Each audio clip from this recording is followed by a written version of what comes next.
Lebih jauh, kita sudah terhubung dengan Jayadi Hanan, Direktur Eksekutif LSI. Selamat sore, Mas Jayadi. Selamat sore. Baik, Mas Jayadi, apakah dalam survei yang dilakukan LSI juga terungkap faktor-faktor atau alasan yang membuat mayoritas responden merasa puas dengan penyelenggaraan pemilu? Secara spesifik kita tidak menanyakannya ya, tetapi itu bisa tercermin dari pelaksanaan pemilu yang di hari H ya. Kalau kita lihat di hari H itu kan memang tidak ada kejadian-kejadian yang signifikan yang bisa membuat pemilu dianggap tidak terselenggara dengan baik. Dan waktu exit poll ketika kita menanyakan itu kan kita menanyakan pengalaman pemilih ketika dia berada di TPS ya. Lalu ketika pemilih berhadapan dengan KPPS ya, ketika dia mencoblos surat-suaranya, memasukkan surat suara ke kotak dan seterusnya sampai mereka keluar.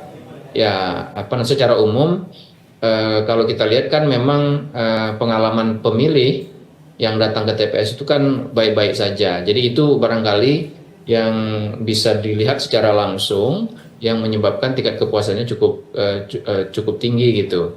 Tetapi memang kalau dibandingkan dengan antara survei yang kita lakukan 5 hari sampai dengan 7 hari setelah hari H 14 Februari dibandingkan dengan exit poll yang dilakukan pada hari H pemilu pada 14 Februari, memang tingkat kepuasan itu cenderung menurun ya. Di tanggal 14 Februari ketika kita menanyai para pemilih yang baru keluar dari TPS, itu 94% menyatakan puas dengan pelaksanaan pemilu pada hari itu. Tapi sekarang itu kan turun menjadi sekitar 83%-an. Tetapi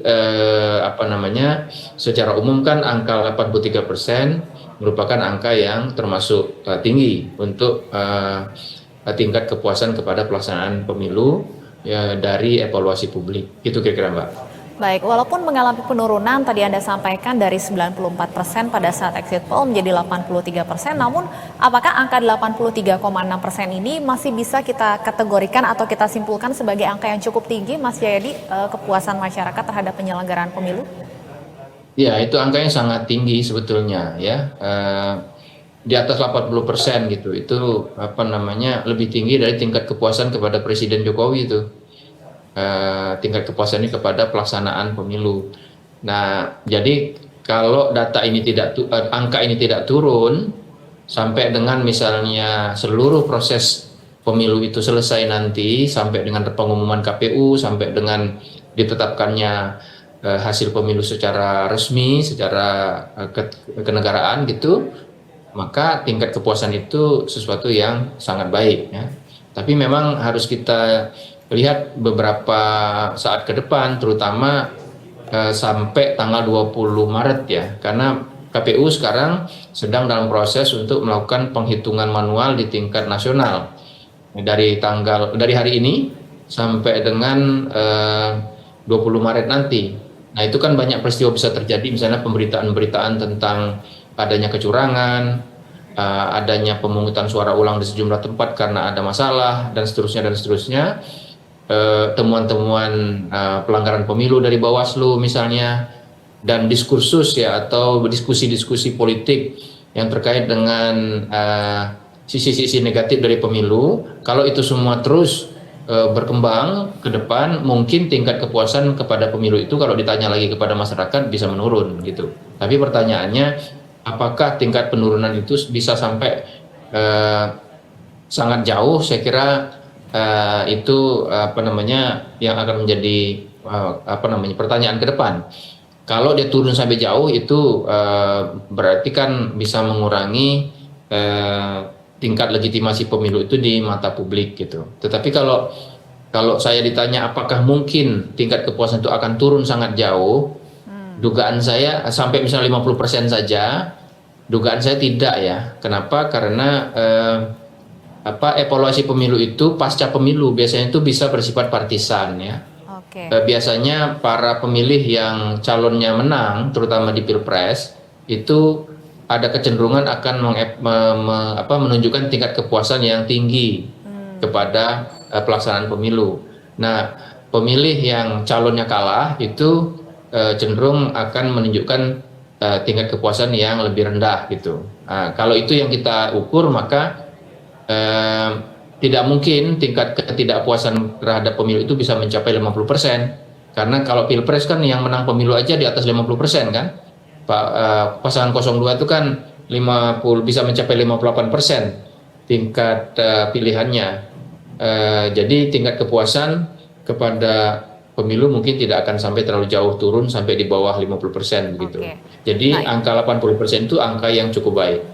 Baik, nah ini berkaitan juga dengan hasil survei lainnya adalah dari LSI bahwa 60,5% masyarakat tidak setuju pendapat adanya kecurangan dalam pemilu 2024. Apakah artinya 30% yang percaya dengan pendapat tersebut bisa disimpulkan mayoritas adalah pemilih dari paslon ataupun partai yang mengalami kekalahan dalam pemilu 2024, Mas Jayadi? Dia terbelah hampir sama ya kalau dilihat dari 3 paslon. Seingat saya 34%-an yang dari yang menyatakan adanya kecurangan dalam pemilu itu adalah pemilih 01 kalau dari segi Pilpres. Lalu sekitar 30%-an itu adalah pemilih Prabowo Gibran, 25%-an pemilih Ganjar Mahfud. Jadi sebetulnya yang menilai adanya kecurangan yang jumlah totalnya sekitar 31% itu ada di semua pemilih calon. Nah, jangan lupa kalau kita bicara soal kecurangan itu kan itu kecurangan secara umum, Mbak, ya. Itu bisa kecurangan yang dianggap terjadi dalam Pilpres, kecurangan yang terjadi di Pileg, kecurangan yang terjadi dilakukan oleh berbagai pihak baik partai politik maupun peserta pemilu lainnya dalam hal ini Pilpres dan DPD misalnya. Jadi itu penilaian terhadap kecurangan secara umum gitu. Tapi lagi-lagi penilaian kecurangan secara umum itu secara angka masih mayoritas kan positif. 60% menyatakan bahwa tidak ada kecurangan pemilu atau pemilunya tidak diwarnai kecurangan yang signifikan gitu. Tetapi memang angka 31% yang menyatakan setuju dengan pendapat bahwa pemilu 2024 banyak diwarnai kecurangan itu angka yang cukup banyak yang harus menjadi perhatian gitu. Dengan 60,5% masyarakat tidak setuju pendapat pemilu curang dan 30% sebaliknya, bagaimana kemudian dengan kepercayaan responden terhadap hasil real count KPU, Mas Jayadi? Hasil real count KPU masih mayoritas masyarakat percaya. Ada 57% masyarakat yang mengikuti secara langsung real count KPU itu. Kalau kita tanya dari berdasarkan survei ini, lebih dari 75% kalau nggak salah ya, saya lupa detailnya, lebih dari 75% dari mereka percaya dengan real count KPU itu. Jadi sebetulnya itu kan konsisten aja tuh. 80% masyarakat menyatakan puas dengan penyelenggaraan pemilu ya. Lalu yang belum kita bahas tadi adalah sekitar 76% masyarakat menyatakan pemilu berlangsung jujur adil. Lalu 60% masyarakat menyatakan bahwa pemilu tidak diwarnai oleh banyak kecurangan.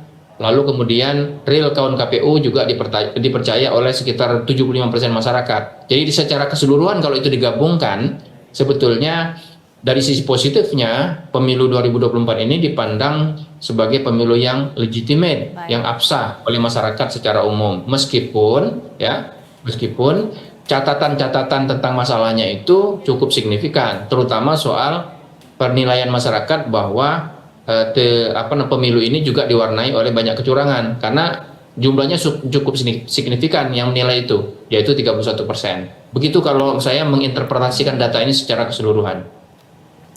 Baik, terima kasih Mas Jayadi sudah bergabung bersama kami di Berita Satu Sore, pemirsa Direktur Eksekutif LSI Jayadi Hanan.